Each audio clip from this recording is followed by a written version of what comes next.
5. Molecular basis of inheritance. In the previous chapter, you have learned the inheritance patterns and the genetic basis of such patterns. At the time of Mendel, the nature of those factors regulating the pattern of inheritance was not clear. Over the next 100 years, the nature of the putative genetic material was investigated, culminating in the realization that DNA, deoxyribonucleic acid, is the genetic material, at least for the majority of organisms. In Class 11, you have learned that nucleic acids are polymers of nucleotides. Deoxyribonucleic acid DNA and ribonucleic acid RNA are the two types of nucleic acids found in living systems. DNA acts as the genetic material in most of the organisms. RNA, though it also acts as a genetic material in some viruses, mostly functions as a messenger. RNA has additional roles as well. It functions as adapter, structural, and in some cases as a catalytic molecule. In Class C, you have already learned the structures of nucleotides and the way these monomer units are linked to form nucleic acid polymers. In this chapter, we are going to discuss the structure of DNA, its replication, the process of making RNA from DNA transcription, the genetic code that determines the sequences of amino acids and proteins, the process of protein synthesis, translation, and elementary basis of their regulation, the determination of complete nucleotide sequence of human genome during last decade has set in a new era of genomics. In the last section, the essentials of human genome sequencing and its consequences will also be discussed. Let us begin our discussion by first understanding the structure of the most interesting molecule in the living system, that is, the DNA. In subsequent sections, we will understand why it is the most abundant genetic material and what its relationship is with RNA. The DNA is a long polymer of deoxyribonucleotides. The length of DNA is usually defined as number of nucleotides, or a pair of nucleotide referred to as base pairs present in it.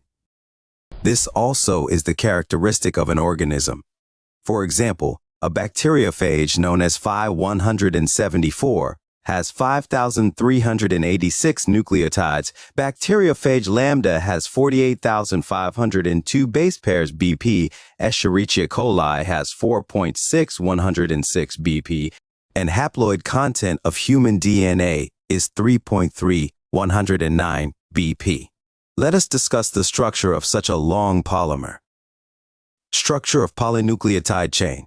Let us recapitulate the chemical structure of a polynucleotide chain, DNA or RNA.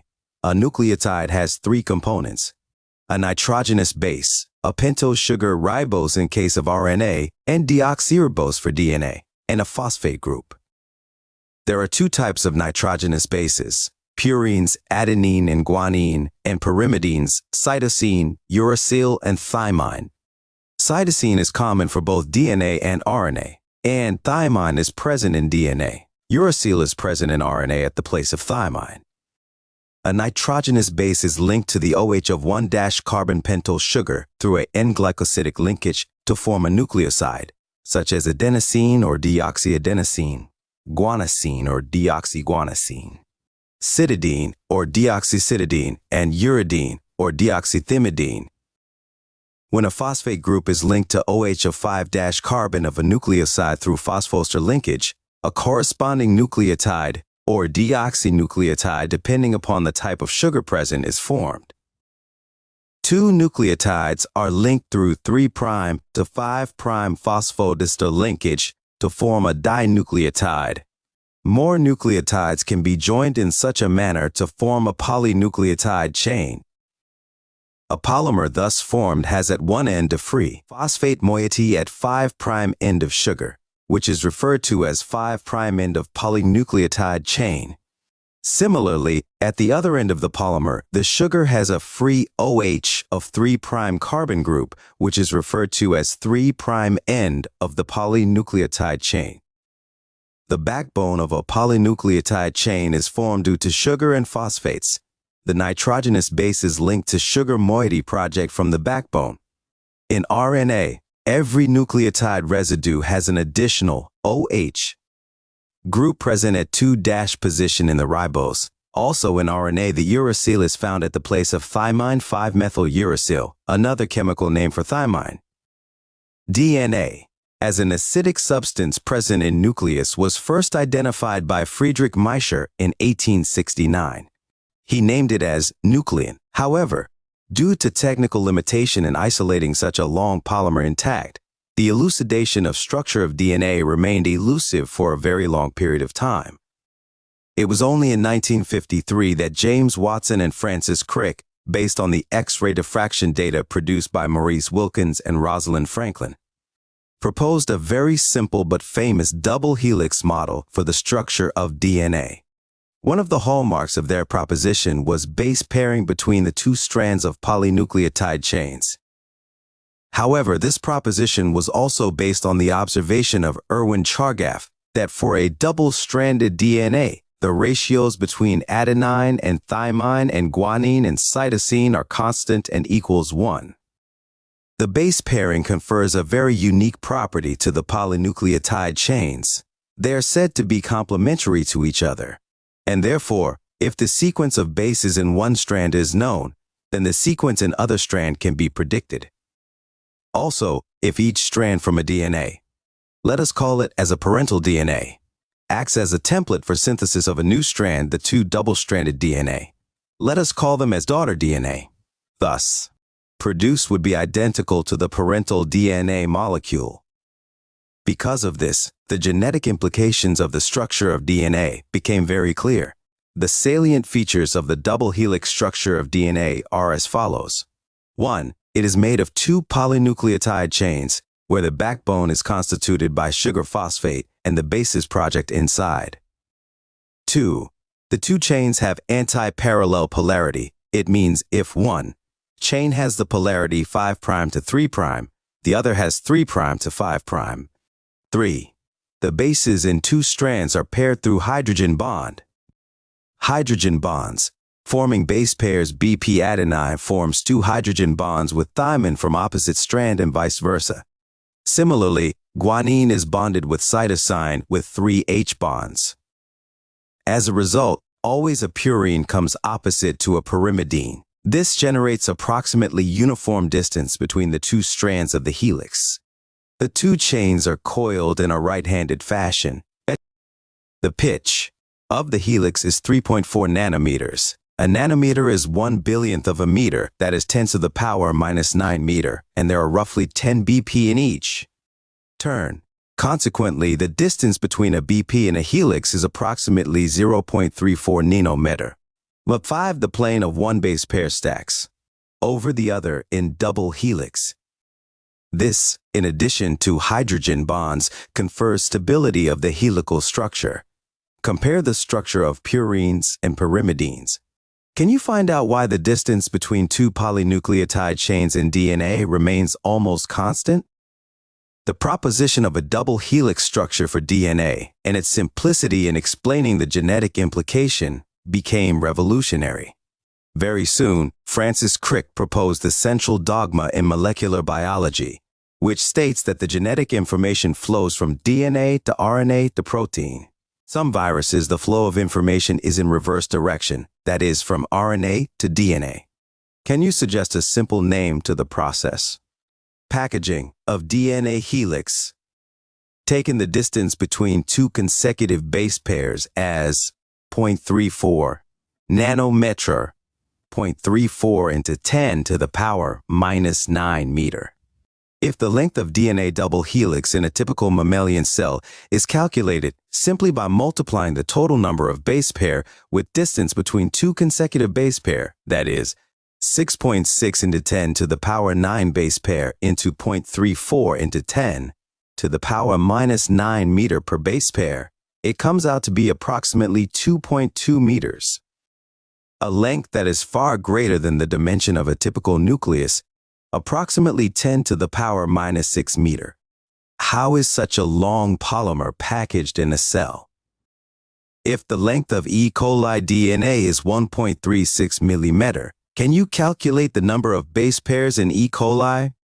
In prokaryotes, such as E. coli, Though they do not have a defined nucleus, the DNA is not scattered throughout the cell. DNA, being negatively charged, is held with some proteins that have positive charges in a region termed as nucleoid. The DNA in nucleoid is organized in large loops held by proteins. But in eukaryotes, this organization is much more complex. There is a set of positively charged basic proteins called histones. A protein acquires charge depending upon the abundance of amino acids residues with charged side chains. Histones are rich in the basic amino acid residues lysine and arginine. Both the amino acid residues carry positive charges in their side chains. Histones are organized to form a unit of 8 molecules called histone octamer. The negatively charged DNA is wrapped around the positively charged histone octamer to form a structure called nucleosome. A typical nucleosome contains 200 base pair of DNA helix. Nucleosomes constitute the repeating unit of a structure in nucleus called chromatin, thread-like stained, colored bodies seen in nucleus. The nucleosomes in chromatin are seen as beads on string structure when viewed under electron microscope, EM. Theoretically, how many such beads, nucleosomes, do you imagine are present in a mammalian cell? The beads on string structure in chromatin is packaged to form chromatin fibers that are further coiled and condensed at metaphase stage of cell division to form chromosomes. The packaging of chromatin at higher level requires additional set of proteins that collectively are referred to as non-histone chromosomal NHC proteins. In a typical nucleus, some region of chromatin are loosely packed and stains light and are referred to as euchromatin. The chromatin that is more densely packed and stains dark are called as heterochromatin. Euchromatin is said to be transcriptionally active chromatin, whereas heterochromatin is inactive. The search for genetic material. Even though the discovery of nuclein by Miescher and the proposition for principles of inheritance by Mendel were almost at the same time, but that the DNA acts as a genetic material took long to be discovered and proven. By 1926, the quest to determine the mechanism for genetic inheritance had reached the molecular level. Previous discoveries by Gregor Mendel, Walter Sutton, Thomas Hunt Morgan, and numerous other scientists had narrowed the search to the chromosomes located in the nucleus of most cells. But the question of what molecule was actually the genetic material had not been answered. Transforming principle in 1928, Frederick Griffith. In a series of experiments with Streptococcus pneumoniae, bacterium responsible for pneumonia, witnessed a miraculous transformation in the bacteria. During the course of his experiment, a living organism, bacteria, had changed in physical form. When Streptococcus pneumoniae, pneumococcus bacteria are grown on a culture plate, some produce smooth, shiny colonies S, while others produce rough colonies R. This is because the S strain bacteria have a mucus polysaccharide coat, while R strain does not. Mice infected with the S strain virulent die from pneumonia infection, but mice infected with the R strain do not develop pneumonia. Griffith was able to kill bacteria by heating them. He observed that heat-killed S strain bacteria injected into mice did not kill them. When he injected a mixture of heat-killed S and live R bacteria, the mice died. Moreover, he recovered living S bacteria from the dead mice. He concluded that the R strain bacteria had somehow been transformed by the heat-killed S strain bacteria. Some transforming principle transferred from the heat-killed S strain had enabled the R strain to synthesize a smooth polysaccharide coat and become virulent. This must be due to the transfer of the genetic material. However, the biochemical nature of genetic material was not defined from his experiments. Biochemical characterization of transforming principle. Prior to the work of Oswald Avery, Colin MacLeod, and Macklin McCarty, 1933-44, the genetic material was thought to be a protein. They worked to determine the biochemical nature of transforming principle in Griffith's experiment. They purified biochemicals, proteins, DNA, RNA, etc., from the heat-killed S cells to see which ones could transform live R cells into S cells. They discovered that DNA alone from S bacteria caused R bacteria to become transformed. They also discovered that protein-digesting enzymes, proteases, and RNA-digesting enzymes, RNases, did not affect transformation. So the transforming substance was not a protein or RNA. Digestion with DNAs did inhibit transformation, suggesting that the DNA caused the transformation. They concluded that DNA is the hereditary material, but not all biologists were convinced. Can you think of any difference between DNAs and DNAs?